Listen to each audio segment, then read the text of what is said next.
Halo, Assalamualaikum warahmatullahi wabarakatuh. Nama aku Yunita Sari Widiarso.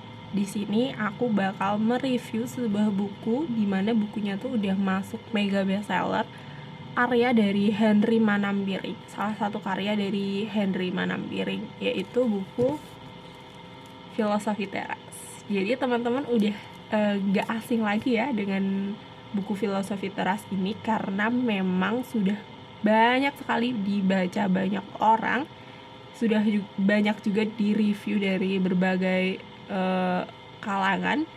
Salah satunya adalah Shirley.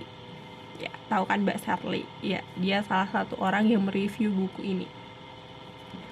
Nah, buku ini tuh awalnya aku membaca itu karena memang baru rame banget di media sosial.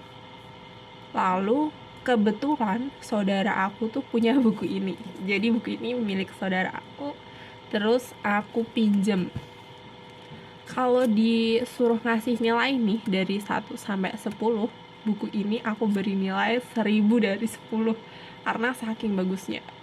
Aku merekomendasikan buku ini buat temen-temen yang sedang merasa insecure, galau, patah hati, susah move on. Nah, buku ini tuh bagus banget.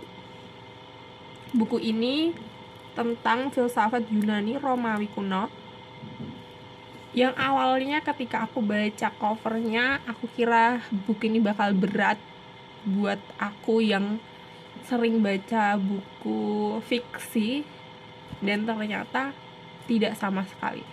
Buku ini ditulis oleh orang Indonesia dengan bahasa Indonesia. Buku ini seperti opini beliau mengenai Stoicism.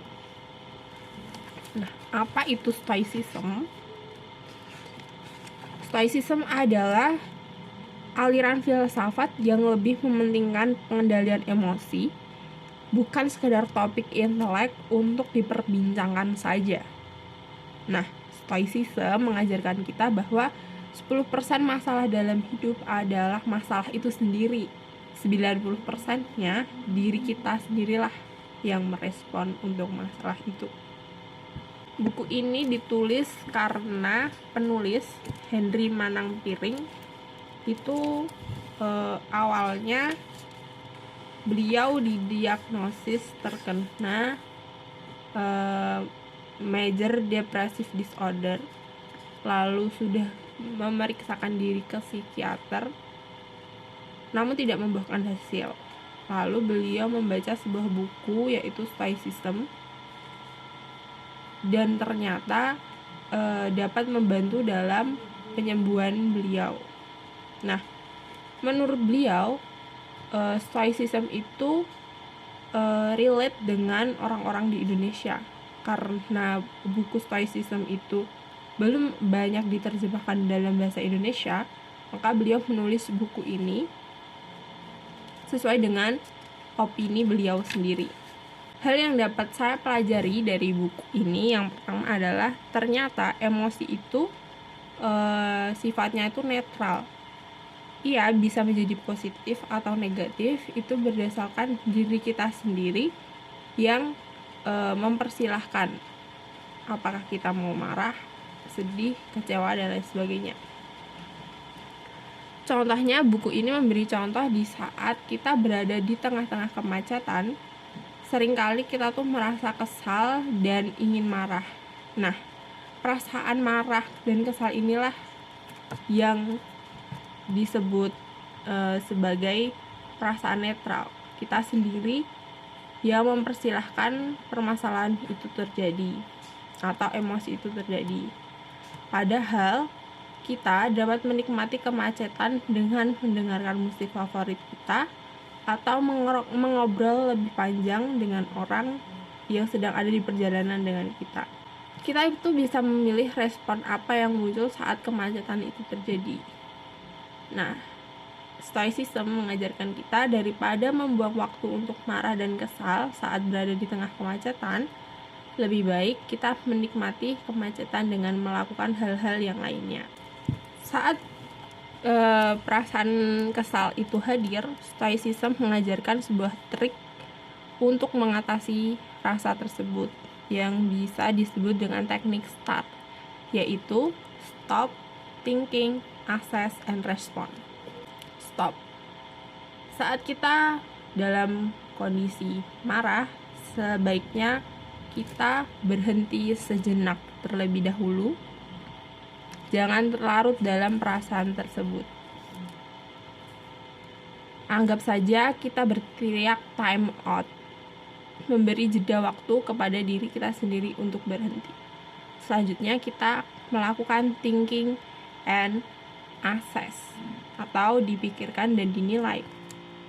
Setelah menghentikan proses emosi sejenak, kita bisa aktif berpikir, memaksakan diri untuk berpikir secara rasional, lalu kita melakukan assess atau menilai apakah perasaan saat ini bisa dibenarkan atau tidak. Apakah kita telah memisahkan fakta objektif dari interpretatif kita sendiri. Lalu bertanya pada diri sendiri, apakah emosi saya ini terjadi karena sesuatu yang ada di dalam kendali saya atau di luar kendali saya. Nah, Stoicism juga mengajarkan dikotomi kendali, yaitu hal-hal yang di luar kendali kita dan hal-hal yang ada di dalam kendali kita. Contoh hal-hal yang di luar kendali kita yaitu tindakan orang lain, opini orang lain, kesehatan diri kita, kekayaan kita, kondisi saat kita lahir, seperti jenis kelamin, orang tua kita siapa, saudara-saudara kita siapa, kita dari suku mana, etnis mana, warna kulit kita apa, dan lain sebagainya. Nah, hal-hal tersebut itu tidak di bawah kendali kita. Maksudnya, kita tidak dapat memilih kita akan dilahirkan dari orang tua mana, kita lahir dengan warna kulit apa. Sedangkan hal-hal yang ada di bawah kendali kita, contohnya adalah keinginan kita, tujuan kita, segala sesuatu yang merupakan pikiran dan tindakan itu sendiri. Dan ketika kita sudah tahu hal tersebut, maka Epictetus, salah satu filsuf Yunani, itu mengungkapkan bahwa ya kalau kita udah tahu, kita harus siap-siap nih terhadap hal-hal yang mungkin akan mengecewakan kita di kedepannya.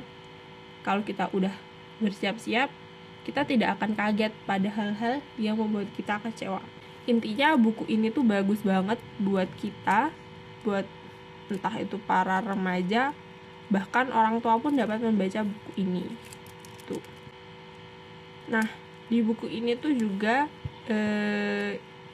dikatakan tentang kematian, karena seringkali kematian itu dianggap sebagai hal yang menakutkan. Nah, di buku ini kita tuh diajarkan untuk tenang gitu dalam menghadapi sebuah kematian, karena yang terpenting dalam di Stoicism, yang terpenting itu bukanlah umur yang panjang, tetapi seberapa berkualitasnya hidup yang kita miliki.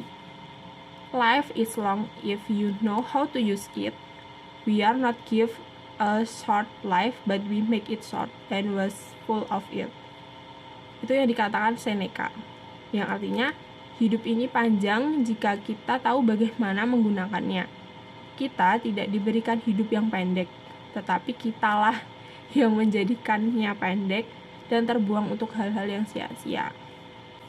Nah, ketika kamu sering merasa khawatir dalam berbagai banyak hal, baperan, susah move on, mudah tersinggung dan marah-marah di sosial media maupun di dunia nyata, maka buku Filosofi Teras ini sangat direkomendasikan dan cocok untuk kamu.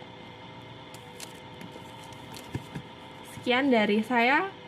Selamat membaca buku Filosofi Teras. Wassalamualaikum warahmatullahi wabarakatuh.